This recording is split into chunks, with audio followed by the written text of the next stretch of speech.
They just wanted to interview a few people on camera. So get on camera, blab about my boring life, and get chosen to be part of this project. And they tell me to pack my bag. I'm going away to move into a loft for the weekend. Then they're going to film it.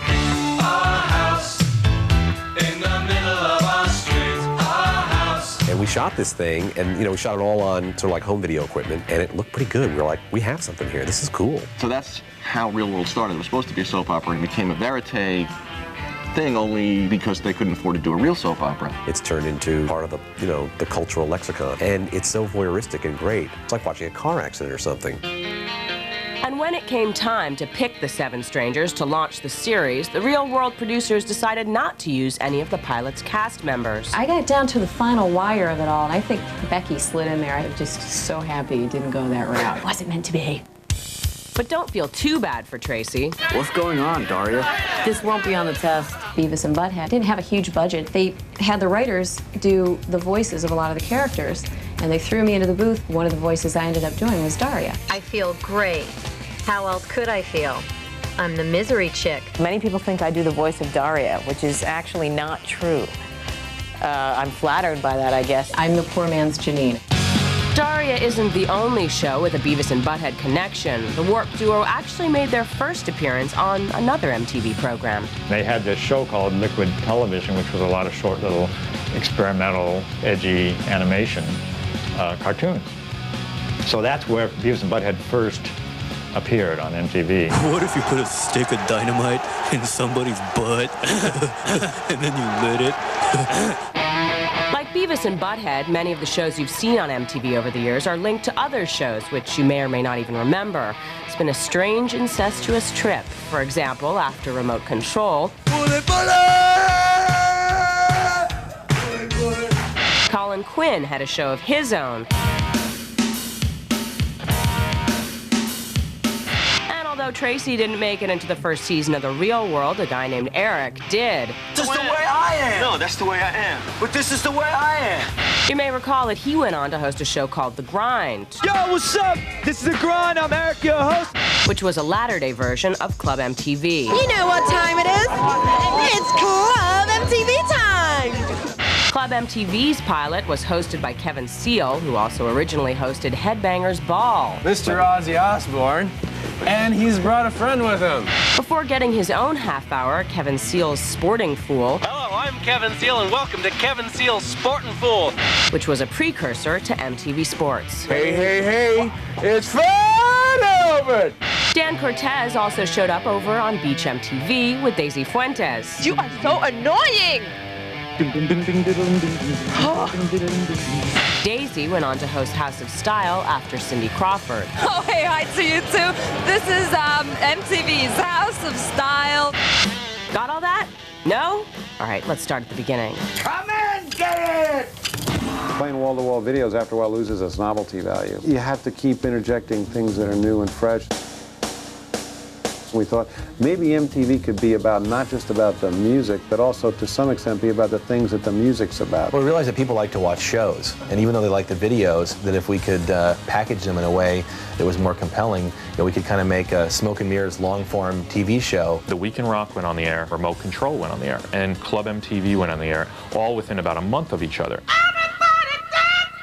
Club MTV was supposed to be a teen dance show, but at a channel run by men, it turned into a show that was pretty much table dance afternoon. The most interesting part of being the casting director for Club MTV was I was also a panty monitor because of the infamous upskirt shots of Club MTV. We had a set of rules that any woman or girl dancing on the platforms had to wear panties. I would get on the headsets, Rob, we really need you to take that girl off the platform because I can see her hairstyle and I'm not talking about her head. So wear 2 pairs of underwear because they're dirty cameramen.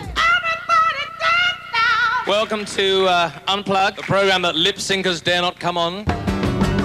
Today, everybody knows what the term unplugged means, but for the first show, there was a little confusion about what being unplugged actually meant. The guys from Squeeze were the headlining talent of that show. Chris and Glenn showed up with electric guitars. I was like, okay, really funny guys, now where are the acoustics? And they looked at me like, what do you mean acoustic? It's like, unplugged, and you just saw them go, oh, I get it. Pulling muscles to my shell. Pulling muscles to Michelle. There were a lot of really good shows on Unplugged. There's no sacrifice. I'm still alive.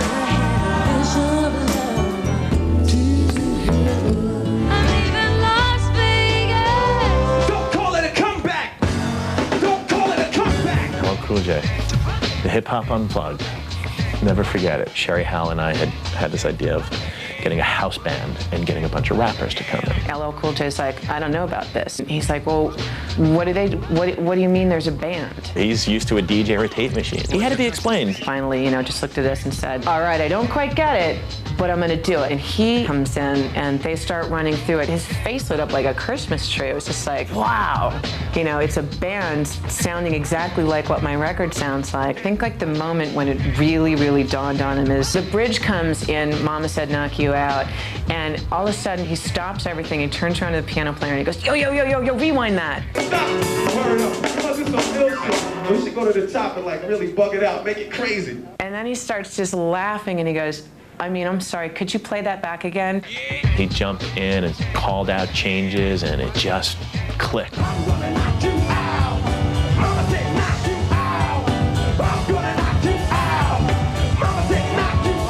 It added an element of fun to Unplugged. It certainly showed we could pick up the pace and the tempo. The LL Cool J Unplugged was an amazing moment that was put together by the crew that was kind of handed the torch at MTV Raps. Yo not only changed the face of MTV, I think it helped change the face of popular music, and I think it helped change the face of popular culture. And everybody who was anybody was on that show, and you had to be on that show, and you weren't a rap superstar till you were on that show. Yo MTV Raps was probably the only place where you got to see your favorite rap artists, your favorite videos, and to see them in their environment.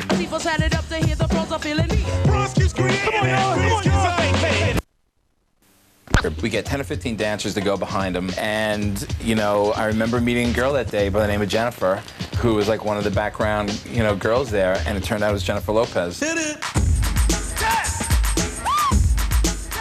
So we started just coming up with stuff that would happen spontaneously on the set. And we'd have our comic nature took over also. There were a couple sort of like standard characters, but beyond that it was kind of like, make it up as you go along. And from all of that stuff, the Ed Lover dance was spawned. We all like this record by the 45 King called the 900 number. And Dre would just drop the needle onto that turntable on that record, and Ed would start doing the Ed Lover dance. Bobby Brown did the Ed Lover dance. I had Shaq do the Ed Lover dance. You had everybody do the Ed Lover dance. That's right. Tabitha needs an intern.